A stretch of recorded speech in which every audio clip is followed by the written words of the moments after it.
Qui sommes-nous? Des invincibles champions. Est-ce que c'est possible? Oui, c'est possible. La motivation de veille et d'inspiration, c'est parti. Et c'est pour les gagnants, gagnants assidus à vie. Pas pour les perdants, perdants de vue à vie. Aujourd'hui, nous parlons de la révolution personnelle. Qui suis-je? L'invincible champion. Moi, je crée ma vie avec passion. Dans la raison, l'action et la détermination. Il y a Gandhi qui disait quoi? Be the change you wanna see in the world. Soyez le changement que vous voulez voir dans le monde. Et Jim Rohn disait, if you don't like your life, change it. You are not a tree. Si vous n'aimez pas votre vie, changez-la. Vous n'êtes pas un arbre. Formal education will make you a living, but personal education will make you a fortune. L'éducation personnelle, l'éducation scolaire va vous faire une vie, alors que l'éducation personnelle là, vous fera fortune. Aujourd'hui, il est temps que nous fassions une révolution personnelle. Il arrive des moments dans la vie où votre situation financière, conjugale, professionnelle n'est pas à la hauteur de vos attentes. Vous êtes secoué par la pauvreté, vous êtes secoué par le manque d'argent, vous êtes secoué, n'est-ce pas, par l'esclavage financier. En ce moment, vous avez le choix, soit de fermer les yeux et de suivre comme un esclave qu'on envoie au champ de la culture, ou de vous débarrasser de toutes ces chaînes mentales et psychologiques et spirituelles et vous battre. Changer les choses, changer vos croyances, changer vos pensées, changer vos paroles, changer vos actions et changer vos habitudes. Et c'est par là que vous allez faire la révolution personnelle. Vous savez quoi, l'être humain dans la vie a le choix entre la mentalité du vautour et la mentalité de l'aigle. Savez-vous quelle est la différence entre un vautour et un aigle? Ils se ressemblent, mais ils ne sont pas la même chose. La mentalité du vautour. Un vautour, c'est un animal qui incarne la paresse et l'échec vivant.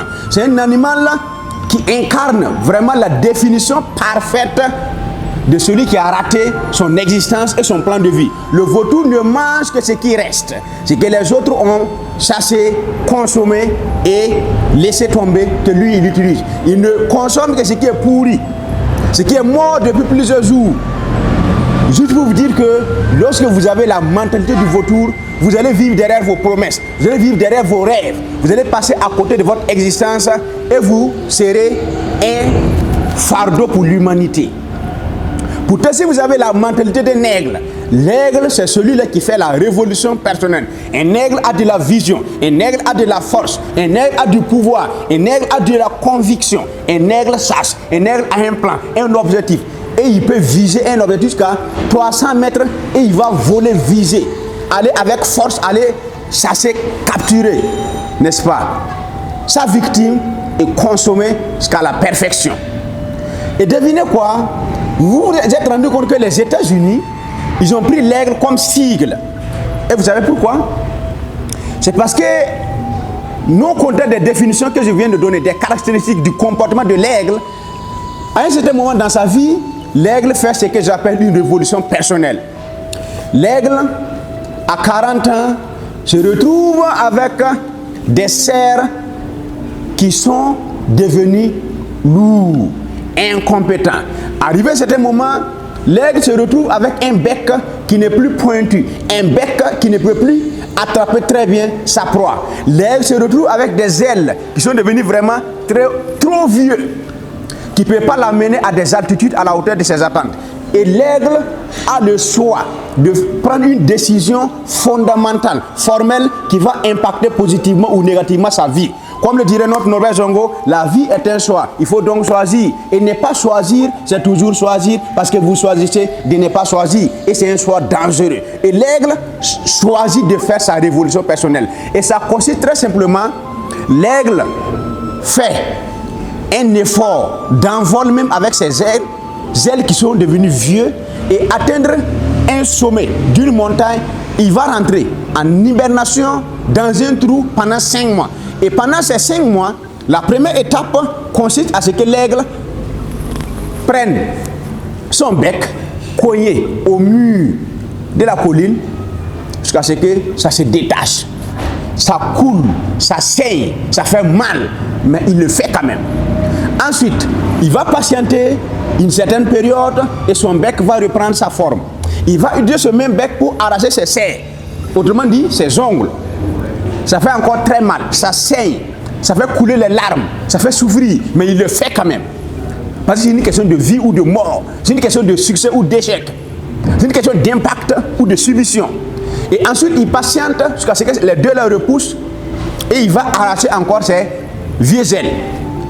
Et la procédure, le processus prend jusqu'à 5 mois. Et c'est au 5e mois que l'aigle s'envole, sort de son trou, prend un envol et monte même au-delà des nuages. Parce que c'est ça qui fait la différence entre l'aigle et le vautour. Si on vous insulte comme étant un vautour, vous allez avoir mal. Mais si on vous traite d'aigle, vous allez sourire. Parce que l'aigle, quand il pleut, pendant que les autres oiseaux font pitié et cherchent où aller, n'est-ce pas, s'abriter, l'aigle, lui, il prend la décision, il s'envole au-dessus des nuages. Et il est au-dessus de la pluie. C'est ça la grande différence. Moi, je vous pose la question. Vous qui m'écoutez, vous, la jeunesse africaine, vous, ceux-là qui ont décidé d'apporter un plus à l'humanité, vous, ceux-là qui ont décidé d'être à l'honneur et à la hauteur des attentes de leurs parents, vous, jeunesse qui avez décidé de prendre le destin du continent, qui a tant souffert dans l'histoire, esclavage, vraiment, travail forcé, déculturation, on nous a tout arraché, presque tout, et même arracher la définition même de l'identité personnelle. Notre dignité même est dans une situation vraiment déplorable. Que comptez-vous faire?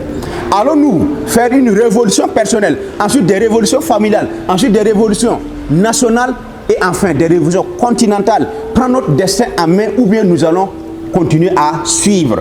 Parce que dans la vie, il y a deux catégories de personnes. Il y a ceux qui vivent et il y a ceux qui suivent. Pour le moment, ceux qui vivent, c'est l'Occident. Ceux qui vivent, c'est ceux de l'Asie, les pays asiatiques. Et ils ont un destin avec des visions sur 50 ans, 100 ans, et ils vivent. Nous, qu'est-ce que nous faisons actuellement? Nous suivons. Ceux qui suivent, c'est ceux qui n'ont pas de plan. Ceux qui suivent, c'est ceux qui n'ont pas de vision. Ici, nos politiques, quand ils font leur programme, c'est sur 5 ans. Le temps seulement que les gars vont passer au pouvoir. Et celui qui vient après, il vient, il nettoie. C'est comme si l'autre n'avait rien fait de bon et il recommence avec un plan de 5 ans. Quand est-ce que nous allons avoir un plan de 50 ans, de 100 ans, de 200 ans, de 300 ans 300 ans pour sortir, n'est-ce pas, de cette situation?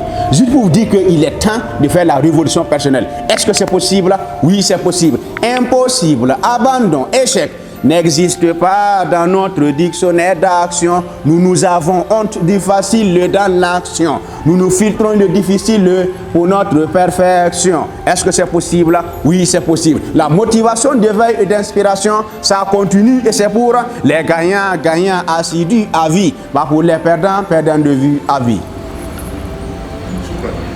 Ouais.